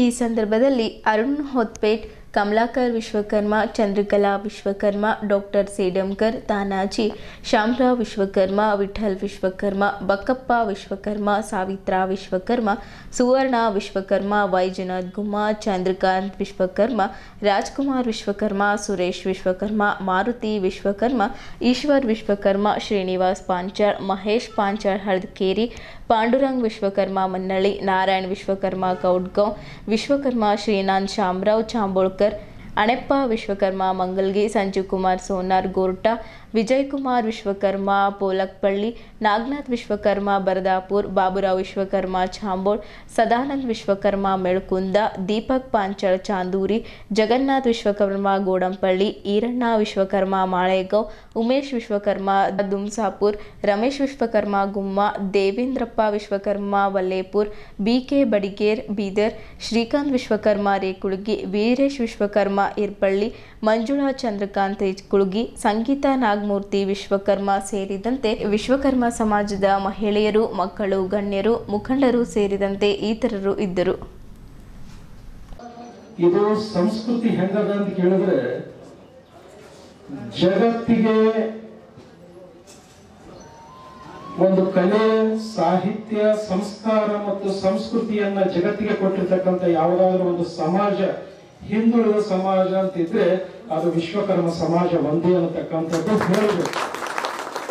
ಕೈ ಎತ್ತಿ ಹೇಳ್ತೀವಿ, ಆದ್ರೆ ಹೊಟ್ಟೆ ಮಾತ್ರ ಖಾಲಿ. ಅದು ಹಸು ಬಾಳಾಗ್ಯದ, ಉಣ್ಲಕ್ ಅನ್ನ ಇಲ್ಲ, ಮತ್ತೊಬ್ಬರಿಗೆ ಅನ್ನವನ್ನ ಕೊಡ್ತಕ್ಕಂಥ ಸಮಾಜ, ಮತ್ತೊಬ್ಬರಿಗೆ ಕಾಯಕವನ್ನ ಕೊಡ್ತಕ್ಕಂಥ ಸಮಾಜ, ಮತ್ತೊಬ್ಬರಿಗೆ ಯಾರಿಗೆ ಮಾಂಗಲ್ಯ ಇಲ್ಲ, ಯಾರಿಗೆ ಕುರ್ಚಿ ಇಲ್ಲ, ಗುಡಿ ಗೋಪುರಗಳಿಲ್ಲ, ಶಿಲ್ಪಕಲೆಗಳಿಲ್ಲ, ಎಲ್ಲರಿಗೂ ಮಾಡಿಕೊಟ್ಟು ತಾನು ಬಂದು ಬಯಲಿಗೆ ನಿಂತಕ್ಕಂಥ ಸಮಾಜ ಯಾವುದಾದಿರುತ್ತೆ ಅದು ವಿಶ್ವಕರ್ಮ ಸಮಾಜ. ಅದಕ್ಕೆ ಇಷ್ಟೆಲ್ಲ ಕೊರತೆ ಇದ್ರೂ ಕೂಡ, ಮಾಡತಕ್ಕಂಥ ಕಾರ್ಯಗಳು ಸಾಕಷ್ಟು ಇದ್ರೂ ಕೂಡ, ವರ್ಷಾನುಗಟ್ಟಲೆ ಸುಮಾರು 4-5 ವರ್ಷಗಳಿಂದ ಸಾಕಷ್ಟು ಜನರು ಇವತ್ತಿನ ದಿವಸ ಬೈಕ್ ರ್ಯಾಲಿಯನ್ನು ಹಮ್ಮಿಕೊಂಡು ಬಂದಾರೆ. ನನಗನ್ನಿಸ್ತದ ಕುಶಲಕರ್ಮಿಗಳು ಅಂತ ಯಾರು ಇದ್ರು, ಜಗತ್ತಿನಾಗ ಕರ್ಮಿಗಳು ಅಂತ ಇರ್ತಾರೆ, ಅಂದ್ರೆ ಕೆಲಸ ಮಾಡೋರಿರ್ತಾರೆ. ಕುಶಲ ಕರ್ಮಿಗಳು ಅಂತ ಯಾರಾದ್ರೆ ಅದು ವಿಶ್ವಕರ್ಮ ಸಮಾಜ ಒಂದೇ. ಯಾಕಂದ್ರೆ ಇವರ ಕೈಯಿಂದ ಅರಳಿರ್ತಕ್ಕಂಥ ಕಟ್ಟಿಗೆ ಕೆಲಸ ಆಗಿರ್ಬೋದು, ಕಬ್ಬಿಣದ ಕೆಲಸ ಆಗಿರ್ಬೋದು, ಬಂಗಾರದ ಕೆಲಸ ಆಗಿರ್ಬೋದು, ಕಲ್ಲಿನ ಕೆಲಸ ಆಗಿರ್ಬೋದು, ವಿದೇಶದಿಂದ ಜನರೆಲ್ಲರೂ ಫಾರಿನ್ ನಿಂದ ಇಂಡಿಯಾಕ್ಕೆ ಬರ್ತಾರಂತೆ. ಯಾಕೆ ಬರ್ತಾರಂದ್ರೆ ಇಲ್ಲಿ 5 ಸ್ಟಾರ್ ಹೋಟೆಲ್ ನೋಡ್ಲಕ್ಕ ಬರಂಗಿಲ್ಲ. ಇಲ್ಲಿರ್ತಕ್ಕಂಥ ಶಿಲ್ಪ ಕಲೆ ಅನ್ನತಕ್ಕಂಥದ್ದು ಬೇಲೂರು ಹಳೆಬೀಡು, ಅಲ್ಲಿರ್ತಕ್ಕಂಥ ಜೀವಂತ ಕಲ್ಲುಗಳನ್ನ ಮಾತಾಡಿಸ್ಲಿಕ್ಕೆ ಬರ್ತಾರೆ ಹೊರತು ಯಾವುದೇ 5 ಸ್ಟಾರ್ ಹೋಟೆಲ್ಗೆ ಬರಂಗಿಲ್ಲ. ಸಮಾಜ ಹಲವಾರು ವಿಷಯಗಳನ್ನ ಇವತ್ತು ಪೂಜ್ಯ ಗುರುಗಳು ಪ್ರತಿಪಾದನೆಯನ್ನ ಮಾಡಿದರು. ಇವತ್ತು ಜಗತ್ತು ಸುಂದರವಾದಂತಹ ಜಗತ್ತನ್ನ ನೋಡ್ತಾ ಇದ್ದೀವಿ, ಸುಂದರವಾದಂತಹ ಜಗತ್ತನ್ನು ಕಾಣ್ತಾ ಇದ್ದೀವಿ. ಆ ಜಗತ್ತು ಕಾಣ್ಲಿಕ್ಕೆ ಯಾರಾದರೂ ಕಾರಣ ಅಂತ ಹೇಳಿದ್ರೆ ಅದು ವಿಶ್ವಕರ್ಮ ಸಮಾಜ ಕಾರಣ ಅಂತ. ಯಾವುದೇ ಮನೆ ಇರಲಿ, ಅದರಲ್ಲಿ ವಿಶ್ವಕರ್ಮ ಸಮಾಜದ ಕೈ ಹತ್ತಲಿಲ್ಲಪ್ಪ ಅಂತ ಹೇಳಿದ್ರೆ ಆ ಮನೆಯೇ ನಿರ್ಮಾಣ ಆಗುದಿಲ್ಲ ಅಂತ. ಆ ಮನೆಗಳೇ ಇರಬೇಕು. ಮನೆಯೊಳಗೆ ಜಗಲಿ ನೋಡಿದ್ರು ವಿಶ್ವಕರ್ಮ ಸಮಾಜ, ಪ್ರತಿಯೊಬ್ಬರ ಮನೆಯಲ್ಲಿ ವಿಶ್ವಕರ್ಮ ಸಮಾಜ ಇರ್ತಾರಪ್ಪ. ಅದಕ್ಕೆ ವಿಶ್ವಕರ್ಮ ಅಂತ ಹೇಳಿದ್ರೆ ಸ್ವತಃ ಪರಮಾತ್ಮನ ಪುತ್ರ. ವಿಶ್ವದ ರಚನೆಗೋಸ್ಕರನೇ ವಿಶ್ವಕರ್ಮ ಅವರನ್ನ ಸ್ವತಃ ಸೃಷ್ಟಿಕರ್ತ ಬ್ರಹ್ಮ ವಿಷ್ಣು ಮಹೇಶ್ವರ ಯಾವ ಹೊಣೆಗಾರಿಕೆಯನ್ನ ಭಗವಾನ್ ವಿಶ್ವಕರ್ಮ ಕೊಟ್ಟಿದ್ರು. ಇವತ್ತು ಜಗತ್ ಇವತ್ತಿಗೂ ಕೂಡ ಅವರನ್ನು ಸ್ಮರಣೆ ಮಾಡ್ತದೆ. ಅದು ಯಾವತ್ತೂ ಕೂಡ ವಿಶ್ವಕರ್ಮ ಸಮಾಜ ಯಾವತ್ತು ಯಾರಿಗೂ ಹೋಗಿ ಕೇಳಿದವರಲ್ಲ, ಬೆಳೆದವರಲ್ಲ. ತನ್ನ ಹೇಳಿದ್ರು 5 ಭಾಗಗಳನ್ನ ಹೇಳಿದ್ರು. ಕಟ್ಟಿಗೆ ಕೆಲಸ ಇರ್ಬೋದು, ಕಬ್ಬಿಣದ ಕೆಲಸ ಇರ್ಬೋದು, ಕಲ್ಲಿನ ಕೆಲಸ ಇರ್ಬೋದು, ಬಂಗಾರದ ಕೆಲಸ ಇರ್ಬೋದು ಅನೇಕ ಕೆಲಸಗಳನ್ನ ನೆನಪನ್ನ ಮಾಡಿಕೊಂಡು ಎಲ್ಲವನ್ನ ನಾವು ಮಾಡ್ತೇವೆ. ಇದೇ ಉತ್ಸಾಹ ಹೀಗೆ ಇರಬೇಕು. ಕಳೆದ 2-3 ವರ್ಷಗಳಿಂದ ನಿರಂತರ ಬರ್ತಾ ಇದ್ದೀನಿ. ಅದಕ್ಕಿಂತ ಮುಂಚೆ 20-25 ವರ್ಷಕ್ಕಿಂತ ಹಿಂದಿನಿಂದ ನಮ್ಮ ತಾತ ಆಗಿರ್ಬೋದು, ದಿವಂಗತ ಡಾಕ್ಟರ್ ಗುರುಪಾದಪ್ಪ ನಾಗಮಾರಪಳ್ಳಿಯವರು, ನನ್ನ ತಂದೆಯಾದ ಸನ್ಮಾನ್ಯ ಶ್ರೀ ಸೂರ್ಯಕಾಂತ್ ನಾಗಮಾರಪಳ್ಳಿಯವರು ನಿರಂತರವಾಗಿ ಈ ಸಮಾಜಕ್ಕೆ ಏನೇನು ಕೊಡುಗೆ ಕೊಟ್ಟಿದ್ದೀವಿ ಅಂತ ನಾನೇನ್ ಜಾಸ್ತಿ ಹೇಳಬೇಕಾಗಿಲ್ಲ. ಅನುದಾನ ಗುರುಗಳೇ, ನಮ್ಗೆ ಅನುದಾನ ಅಂತಿದ್ರಿ ಸರ್ಕಾರ ಬಿಜೆಪಿ ನಮ್ಮ ತಂದೆಯವರ ನೇತೃತ್ವದಲ್ಲಿ ಸರ್ಕಾರ ಇದ್ದಾಗ 2 ಕೋಟಿ ರೂಪಾಯಿ, ಅದೇ ಮಹೇಶ್ ಪಾಂಚಾಳ ಅಧ್ಯಕ್ಷತೆಯಲ್ಲಿ 2 ಕೋಟಿ ರೂಪಾಯಿ ಯಾರಾದ್ರೂ ಕೊಟ್ಟಿದ್ದಾರೆ ಬೀದರ್ ವಿಶ್ವಕರ್ಮ ಸಮಾಜಕ್ಕಾದ್ರೆ ಅದೇ ಸೂರ್ಯಕಾಂತ್ ನಾಗಮಾರಪಳ್ಳಿ. ವಿಶ್ವಕರ್ಮ ಸಮಾಜ ಮತ್ತೆ ಬೇರೆ ಸಮಾಜಗಳು, ಹಿಂದುಳಿದ ಸಮಾಜಗಳೆಲ್ಲ ಎಲ್ಲ ಒಂದೇ ಸಮಾಜ, ಹಿಂದೆ ಮುಂದೆ ಏನೂ ಇಲ್ಲ. ಎಲ್ಲ ಸಮಾಜಗಳನ್ನು, ಎಲ್ಲ ಹಿಂದೂ ಸಮಾಜಗಳು, ಹಿಂದೂದಲ್ಲಿ ಅವನು ಕುರುಬ, ಅವನು ಲಿಂಗಾಯತ, ಅವನು ಠಾಕೂರನ ಬಂದು ಎಲ್ಲ ಹಿಂದೂ ಸಮಾಜವನ್ನು ಮುಂದುವರಿಸೋಣ. ಹಿಂದೂ ಮುಸ್ಲಿಂ ಕ್ರಿಶ್ಚಿಯನ್ ಅದೆಲ್ಲ ಆಮೇಲೆ ಮಾಡೋಣ, ಮನುಷ್ಯತ್ವನ ಬೆಳೆಸೋಣ. ನೋಡಿ, ಈಗ ಮುಸ್ಲಿಂ ಆಗಿದ್ರು ಕೂಡ ಅವ್ರ ಮನೆಯಲ್ಲೂ ಕೂಡ ಎಷ್ಟೇ ಅತಿ ಬಡವರಾಗಿದ್ರು ಕೂಡ, ಎಷ್ಟೇ ಶ್ರೀಮಂತರಾಗಿರ್ಬೋದು, ಎಷ್ಟೇ ಲಿಂಗಾಯತರು ಎಷ್ಟೇ ಬಡವರಾಗಿದ್ರು ಶ್ರೀಮಂತರಾಗಿರ್ಬೋದು, ವಿಶ್ವಕರ್ಮ ಸಮಾಜದ ಮನುಷ್ಯ ಅಲ್ಲಿ ಹೋಗಿ ಕಾರಿಗರಿ ಮಾಡಿಲ್ಲ ಅಂದ್ರೆ ಮನೆಯೇ ತಯಾರಾಗಲ್ಲ. ಅದಕ್ಕೋಸ್ಕರ ನೀವು ಏನ್ ಸಲ್ಲಿಸ್ತಾ ಇದ್ದಾರೆ ಸೇವೆ ಇದೆಲ್ಲ ನೋಡಿ. ವಿಶ್ವಕರ್ಮ ಲಾಸ್ಟ್ ಟೈಮ್ ಬರ್ದಿದ್ದಾಗ ವಿಶ್ವಕರ್ಮ ಸಮಾಜದಲ್ಲಿ ಸಮಸ್ಯೆ ಏನಾಗ್ತಿತ್ತು, ಬೇರೆ ಕಡೆಯಿಂದ ಜನ ಬಂದು ಕೆಲಸ ಮಾಡಕ್ಕೆ ಸಮಸ್ಯೆ, ಅವರೆಲ್ಲ ಕೆಲಸ ತಗೊಂಡು ಕಡಿಮೆ ವೆಚ್ಚದಲ್ಲಿ ಮಾಡಿ ನಮ್ ಬೀದರ್ ಯಾರು ಕೆಲಸ ಮಾಡ್ತಾ ಇದ್ರು, ಅವ್ರಿಗೆ ಕಷ್ಟ ಆಗ್ತಾ ಇತ್ತು. ಎಷ್ಟು ರೇಟ್ ಇತ್ತು ಸಿಗ್ತಾ ಇಲ್ಲ. ಅವಾಗ ವಿಶ್ವಕರ್ಮ ಸಮಾಜದಲ್ಲಿ ಒಬ್ಬ ಯುವಕ ಬಂದು, ಅವರ ಅಧ್ಯಕ್ಷ ಸುರೇಶ್ ಅವರು ಬಂದು ಒಂದು ಸಂಘಟನೆಯನ್ನು ತಯಾರು ಮಾಡಿದ್ರು. ಯಾರಿಗೋಸ್ಕರ ತಯಾರು ಮಾಡಿದ್ರು? ವಿಶ್ವಕರ್ಮ ಸಮಾಜದ ಪ್ರತಿಯೊಬ್ಬರಿಗೂ 1700ಗಿಂತ ಅಧಿಕ ಜನರಿಗೆ ಮೆಂಬರ್ಶಿಪ್ ಮಾಡಿ ಎಲ್ಲರೂ ಒನ್ ರೇಟ್, ಹೇಗೆ ನರೇಂದ್ರ ಮೋದಿ ಅವರೀಗ 1 ನೇಷನ್ 1 ಎಲೆಕ್ಷನ್ 1 ಸ್ಟೇಟ್ ಅಂತ ಮಾಡ್ತಾ ಇದ್ದಾರೆ, 1 ನೇಷನ್ 1 ಎಲೆಕ್ಷನ್ ಅಂತ ಮಾಡ್ತಾ ಇದ್ದಾರೆ. ಅದೇ ತರ ಅವರು ಒಂದೇ ರೇಟ್ ಇಕ್ಕಿದ್ರೆ ಕೂಡ ಪ್ರತಿಯೊಬ್ಬರ ವಿಶ್ವಕರ್ಮ ಸಮಾಜದ ಆ ಕಾರ್ಪೆಂಟರಿಗೆ ಜಾಸ್ತಿ ಕೆಲಸ, ಈ ಕಾರ್ಪೆಂಟರಿಗೆ ಜಾಸ್ತಿ ಕೆಲಸ ಅಂತಿಲ್ಲ, ಪ್ರತಿಯೊಬ್ಬರಿಗೂ ಸರಿ ಸಾಮಾನ್ಯವಾಗಿ ಸಿಗ್ಬೇಕಂತ ಸಂಘಟನೆ ಮಾಡಿದ್ರೆ ಅಂತ ಯುವಕರಿಗೆ ನಾವು ಮುಂದೆ ಕೊಡ್ಬೇಕು. ಪ್ರತಿಯೊಬ್ಬರಿಗೆ ಏನ್ ಹೇಳಕ್ ಬಯಸ್ತೀನಿ, ಗುರುಗಳು ಕುಮಾರಸ್ವಾಮಿ ಗುರುಗಳು ಪ್ರತಿ ಸರಿ ಅವ್ರಿಗೆ ಭೇಟಿಯಾದಾಗ ಹೊಸ ಮಾತುಗಳನ್ನು ಕಳಿತೀನಿ, ಹೊಸ ಗಾದೆಗಳನ್ನು ಕಳಿತೀನಿ. ಬಹಳ ಮಾರ್ಮಿಕವಾಗಿ ಮಾತಾಡಿದ್ರೆ ಅವ್ರ ಬಗ್ಗೆ ಎಷ್ಟು ಹೇಳಿದ್ರು ಅಷ್ಟು ಕಡಿಮೆ ಇದೆ. ಅವರ ಪಾದಗಳಿಗೆ ಸ್ಮರಿಸುತ್ತಾ ಪೆನ್ಷನ್ ಬಹಳ ದಿವಸ ಜಾರಿ ಆಗ್ಲೇ ಇಲ್ಲ. ಈಗ ಮತ್ತೇನು ಗೊತ್ತಾ, ಮೊನ್ನೆ ಒಂದು ಕಾಂತರಾಜ್ ಅವರಿಗೆ ಸಬ್ಮಿಟ್ ಮಾಡಿದ್ಮೇಲೆ ಕರ್ನಾಟಕ ಸರ್ಕಾರ ನಿರ್ಣಯ ತಗೊಳ್ತಕ್ಕಂಥ ಸಮಯದಲ್ಲಿ ವಾಪಸ್ ತಗೊಂಡು ಮತ್ತೆ ಈಗ 22ನೇ ತಾರೀಕಿಂದ ಸೋಷಿಯಲ್ ಎಕನಾಮಿಕ್ ಸರ್ವೆ ಪ್ರಾರಂಭ ಆಗಿದೆ. ಈ 22 ಸೆಪ್ಟೆಂಬರ್ ಇಂದ ಸೋಷಿಯಲ್ ಎಕನಾಮಿಕ್ ಪ್ರಾರಂಭ ಆಗಿದೆ. ಯಾಕೆ ಅದು ಕಾಂತಾರದವ್ರದ್ದು ವಾಪಸ್ ತಗೊಂಡ್ರು, ಯಾವ ಜನಾಂಗದವರು ಕೂಡ ವಿರೋಧ ಮಾಡಿದ್ರು ಅಂದ್ರೆ ನಾನು ಹೆಚ್ಚಿಗೆ ಹೇಳಿಕ್ ಹೋಗಂಗಿಲ್ಲ. ಈಗ ಅದಕ್ಕೆ ಪ್ರಸ್ತುತ ಇಲ್ಲ. ಇವಾಗ ಇರ್ತಕ್ಕಂಥ ಪ್ರಸ್ತುತತೆ ಏನು ಅಂದ್ರೆ ಈ 22ನೇ ತಾರೀಕು ಜನಸಂಖ್ಯೆ ಜನಗಣತಿಯಲ್ಲಿ ಪ್ರಾರಂಭ ಆಗ್ತಾ ಇದೆ. ಇವಾಗ ಸೋಷಿಯಲ್ ಎಕನಾಮಿಕ್ ಸರ್ವೆ ಪ್ರಾರಂಭ ಆಗ್ತಾ ಇದೆ. ಅದರಲ್ಲಿ ನಾವು ಹಿಂದುಳಿದ ದಲಿತರು, ಹಿಂದುಳಿದವರು ಎಲ್ಲರೂ ನೇರವಾಗಿ ಅದರಲ್ಲಿ ಭಾಗವಹಿಸುವುದರ ಮೂಲಕ ನಮ್ಮ ಜನಸಂಖ್ಯೆಯನ್ನ, ಹಿಂದುಳಿದ ವರ್ಗಗಳ ಜನಸಂಖ್ಯೆಯನ್ನ ತೋರಿಸಬೇಕು ಅಂತಕ್ಕಂಥ ಮಾತನ್ನ ನಾನು ಇಲ್ಲಿ ಹೇಳಕ್ಕೆ ಇಷ್ಟಪಡ್ತಾ ಇದ್ದೇನೆ. ಸಮಾಜ ಕಲ್ಯಾಣ ಇಲಾಖೆಯಿಂದ ಹಾಸ್ಟೆಲ್ಗಳಿಗೆ ಆಹಾರ ಸರಬರಾಜು ಮಾಡುತ್ತಿದ್ದು ಬಸವೇಶ್ವರ ಎಂಟರ್ಪ್ರೈಸಸ್ ಅನ್ನು ಕಪ್ಪು ಪಟ್ಟಿಗೆ ಸೇರಿಸಬೇಕೆಂದು ದಲಿತ ಮುಖಂಡರಾದ ದಯಾನಂದ್ ನವಲೆ ಒತ್ತಾಯಿಸಿದರು. ನಗರದ ಜಿಲ್ಲಾ ಪತ್ರಿಕಾ ಭವನದಲ್ಲಿ ಪತ್ರಿಕಾಗೋಷ್ಠಿ ಉದ್ದೇಶಿಸಿ ಮಾತನಾಡಿರುವ ಅವರು, ಇತ್ತೀಚೆಗೆ ದಲಿತ ಸಂಘರ್ಷ ಸಮಿತಿಯ ಜಿಲ್ಲಾ ಸಂಚಾಲಕ ಬಾಬುರಾವ್ ಪಾಸ್ವಾನ್ ಅವರು ಬಸವೇಶ್ವರ ಎಂಟರ್ಪ್ರೈಸಸ್ ಅವರ ಪರ ಸುದ್ದಿಗೋಷ್ಠಿ ನಡೆಸಿ ಈ ಏಜೆನ್ಸಿ ಅವರು ಯಾವುದೇ ಭ್ರಷ್ಟಾಚಾರ ಮಾಡಿಲ್ಲ ಎಂದು ಹೇಳಿರುವುದು ನಾಚಿಕೆಗೇಡಿನ ಸಂಗತಿ ಎಂದರು. ಬಸವೇಶ್ವರ ಎಂಟರ್ಪ್ರೈಸಸ್ 2021-22ನೇ ಸಾಲಿನಲ್ಲಿ ಟೆಂಡರ್ ಅನುಮೋದಿತ ದರಗಳಿಗಿಂತ ಬಿಲ್ಲಿನಲ್ಲಿ ಹೆಚ್ಚು ದರ ನಮೂದಿಸಿ ₹13,81,383 ಲೂಟಿ ಮಾಡಿ ಸರ್ಕಾರದ ಬೊಕ್ಕಸಕ್ಕೆ ನಷ್ಟವನ್ನುಂಟು ಮಾಡಿರುವುದು ಸಾಬೀತಾಗಿರುವುದು, ಅವರಿಂದ ಸರ್ಕಾರ ಹಣ ವಸೂಲಿ ಮಾಡದೆ ಮತ್ತು ಆ ಸಂಸ್ಥೆಯನ್ನು ಕಪ್ಪುಪಟ್ಟಿಗೆ ಸೇರಿಸದೇ ಇರುವುದು ವಿಪರ್ಯಾಸ ಎಂದರು. ಮುಂದುವರಿದು ಮಾತನಾಡುತ್ತಾ ದಿನಾಂಕ 27/2/2023ರಂದು ಜಿಲ್ಲಾ ಅಧಿಕಾರಿಗಳು ಹಿಂದುಳಿದ ವರ್ಗಗಳ ಕಲ್ಯಾಣ ಇಲಾಖೆ ಬೀದರ್ ರವರು ಜಿಲ್ಲಾಧಿಕಾರಿಗಳು ಬೀದರ್ ರವರಿಗೆ ಬರೆದ ಪತ್ರದಲ್ಲಿ ಟೆಂಡರ್ನಲ್ಲಿ ನಮೂದಿಸಿದ ದರಗಳಿಗಿಂತ ಹೆಚ್ಚಿನ ದರ ಹಾಕಿ ಬಿಲ್ಲು ಪಾವತಿಸಲಾಗಿರುತ್ತದೆ. ಪಾತ್ರಂಕಿತ ವ್ಯವಸ್ಥಾಪಕಿ ನಾಗಮಣಿ ಅವರು ದಿನಾಂಕ 12/12/2022ರಂದು ವರದಿ ಸಲ್ಲಿಸಿರುತ್ತಾರೆ. ದಿನಾಂಕ 8/1/2024ರಂದು ಜಿಲ್ಲಾಧಿಕಾರಿಗಳು ಹಿಂದುಳಿದ ವರ್ಗಗಳ ಕಲ್ಯಾಣ ಇಲಾಖೆ ಬೀದರ್ ರವರು ತಾಲೂಕಾ ಹಿಂದುಳಿದ ವರ್ಗಗಳ ಕಲ್ಯಾಣಾಧಿಕಾರಿಗಳು ಬೀದರ್ ಅವರಿಗೆ ಪತ್ರ ಬರೆದು ₹13,81,383 ಸರ್ಕಾರಕ್ಕೆ ಜಮಾ ಮಾಡಿ ಬಿಲ್ಲನ್ನು ಸಲ್ಲಿಸಲು ಸೂಚಿಸಿರುತ್ತಾರೆ. ದಿನಾಂಕ 9/1/2024ರಂದು ಜಿಲ್ಲಾಧಿಕಾರಿಗಳು ಹಿಂದುಳಿದ ವರ್ಗಗಳ ಕಲ್ಯಾಣ ಇಲಾಖೆ ಬೀದರ್ ರವರು ಆಯುಕ್ತರು ಹಿಂದುಳಿದ ವರ್ಗಗಳ ಕಲ್ಯಾಣ ಇಲಾಖೆ ಬೆಂಗಳೂರು ರವರಿಗೆ ಪತ್ರ ಬರೆದು ಬಸವೇಶ್ವರ ಎಂಟರ್ಪ್ರೈಸಸ್ ಬೀದರ್ ಇವರಿಗೆ ಕಪ್ಪು ಪಟ್ಟಿಗೆ ಸೇರಿಸುವ ಕುರಿತು ಸೂಕ್ತ ಮಾರ್ಗದರ್ಶನ ನೀಡಲು ಕೋರಲಾಗಿದೆ.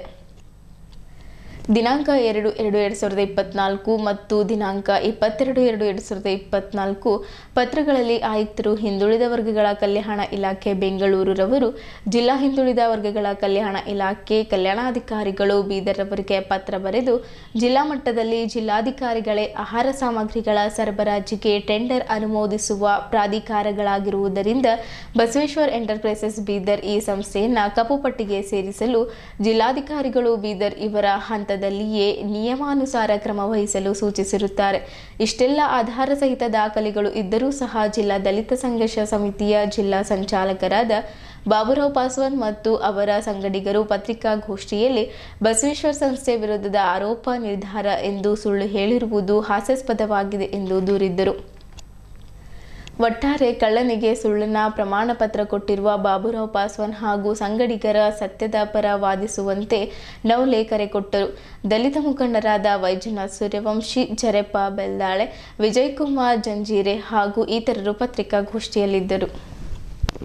ಬಸವೇಶ್ವರ ಎಂಟರ್ಪ್ರೈಸಸ್ ಬೀದರ್ ಈ ಸಂಸ್ಥೆಯನ್ನು ಕಪ್ಪು ಪಟ್ಟಿಗೆ ಸೇರಿಸಲು ಜಿಲ್ಲಾಧಿಕಾರಿಗಳು ಬೀದರ್ ಇವರ ಹಂತದಲ್ಲಿಯೇ ನಿಯಮಾನುಸಾರ ಕ್ರಮ ವಹಿಸಲು ಸೂಚಿಸಿದ್ದಾರೆ.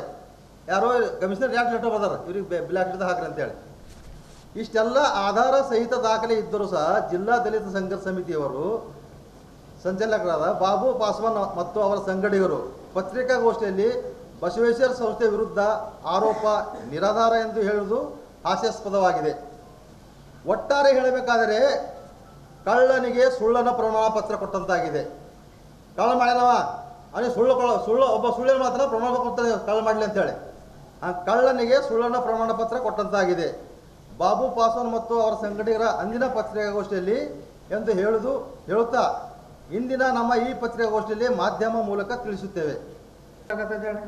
ಬೇಕಾದ್ರೆ ಆಧಾರ್ ಇನ್ನೊಂದು ಆಧಾರ್ ಇಲ್ಲಿ ಲಿಸ್ಟ್ ಹೇಳತ್ತೀನಿ ನಾನು. ಅವ್ರು ಹೆಂಗೆ ಕೊಡ್ತಾರೆ ನಾವು ಲಿಸ್ಟ್ ಬೇಕಾದ್ರೆ ಎಲ್ಲ ಹೆಣ್ಮಕ್ಳು ವಾರ್ಡನ್ ಏನು ಹೆಣ್ಮಕ್ಳು ಇದ್ದಾರಲ್ಲ ಅವ್ರಿಗೆ ಸೀಕ್ರೆಟ್ ಇಂಟರ್ವ್ಯೂ ಮಾಡಿರಿ ಏನು ಹೇಳ್ತಾರೆ. ಇಲ್ಲಿ ಬಂದು ಕಸಿ ಇಷ್ಟ ನಾವು ಒಳ್ಳೆಯ ಸರ್ಟಿಫಿಕೇಟ್ ಕೊಡ್ಲತ್ತಾರಲ್ಲ, ಸರ್ಟಿಫಿಕೇಟ್ ಕೊಡಲ್ಲ ಯಾರು ಅಧಿಕಾರ ಕೊಟ್ಟಿದ್ದೀವಿ ಸಂಘಟನೆದವ್ರಿಗೆ?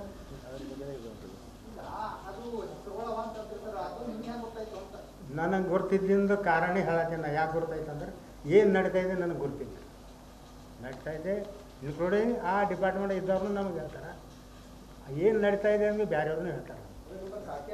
ಚಂದಾಗಿ ಯಾಕೆ ಇವ್ರ ಅಕೌಂಟ್ ಅವ, ಇಲ್ಲಿ ಯಾಕೆ ಇವ್ರ ಪ್ರಾಪರ್ಟಿ ಏನದ, ಒಂದು ಹಿಟ್ಟಿನಗಿರಿ ಇಟ್ಟವ ಅನ್ಸೆ ಇವತ್ತು ಬಿಲಿಯನ್ ಕರೋಡ್ದಾಗ ಏನು ಹೋಗ್ತಾನೆ.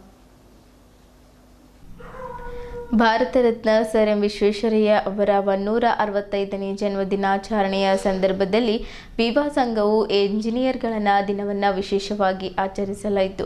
ಈ ಸಂದರ್ಭದಲ್ಲಿ ಕಾರ್ಮಿಕರು ಮತ್ತು ಸಾರ್ವಜನಿಕರ ಆರೋಗ್ಯದ ಕಾಳಜಿಗಾಗಿ ಉಚಿತ ರಕ್ತದಾನ ಮತ್ತು ಆರೋಗ್ಯ ತಪಾಸಣೆ ಶಿಬಿರವನ್ನು ಆಯೋಜಿಸಲಾಯಿತು. ಸಚಿನ್ ರಾಗ ಅವರ ಮಾರ್ಗದರ್ಶನದಲ್ಲಿ ಕಾರ್ಯಕ್ರಮ ಯಶಸ್ವಿಯಾಗಿ ನಡೆದಿದ್ದು, ಮಹೇಶ್ ನೋಡಿಕರ್, ಅರುಣ್ ಶ್ರೀಗಿರಿ, ಸಂತೋಷ್ ಎಚ್ ಮತ್ತು ಶರಣು ಕಡ್ಲೆ ಅವರು ಸಕ್ರಿಯ ಬೆಂಬಲದಿಂದ ಶಿಬಿರದ ನಿರ್ವಹಣೆ ಯಶಸ್ವಿಯಾಗಿ ನೆರವೇರಿತು. ಶಿಬಿರವು ಹೆಚ್ಚಿನ ಉತ್ಸಾಹಭರಿತ ಭಾಗವಹಿಸುವಿಕೆಗೆ ಸಾಕ್ಷಿಯಾಗಿ ಜನಸಾಮಾನ್ಯರು ಹಾಗೂ ಕಾರ್ಮಿಕರು ತಮ್ಮ ಆರೋಗ್ಯ ತಪಾಸಣೆ ಮಾಡಿಕೊಂಡು ರಕ್ತದಾನದಲ್ಲಿ ಸಹ ಭಾಗವಹಿಸಿದ್ದರು. ಈ ಉಪಕ್ರಮವು ಸರ್ ಎಂ ವಿಶ್ವೇಶ್ವರಯ್ಯ ಅವರ ತತ್ವಗಳನ್ನು ಗೌರವಿಸುವ ದಾರಿಯಾಗಿ ಎಲ್ಲರಿಂದ ಮೆಚ್ಚುಗೆಗೆ ಪಾತ್ರವಾಯಿತು. ವಿವಾ ಸಂಘದ ಪ್ರಧಾನ ಉದ್ದೇಶ ಜನರ ಆರೋಗ್ಯ ಮತ್ತು ಸಮಾಜದ ಒಗ್ಗಟ್ಟಿಗೆ ಸೇವೆ ಸಲ್ಲಿಸುವುದು ಎಂಬುದು ಈ ಕಾರ್ಯಕ್ರಮದ ಮೂಲಕ ಸ್ಪಷ್ಟವಾಗಿ ಹೊರಹೊಮ್ಮಿತು.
ಓಕೆ ಇದು ಕಷ್ಟ ಆಗತ್ತೆ ಭಾಳ ಹೈರಾಣಿ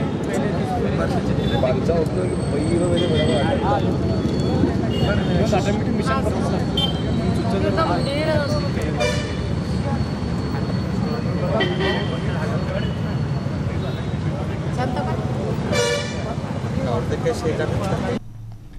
ಇಲ್ಲಿಯವರೆಗೂ ಸುದ್ದಿ ಕೊಟ್ಟಿದ್ದು ನಾನು ಪ್ರಭಾವತಿ. ಮುಂದಿನ ಸುದ್ದಿಯೊಂದಿಗೆ ಮತ್ತೆ ಭೇಟಿಯಾಗೋಣ. ವಂದನೆಗಳು.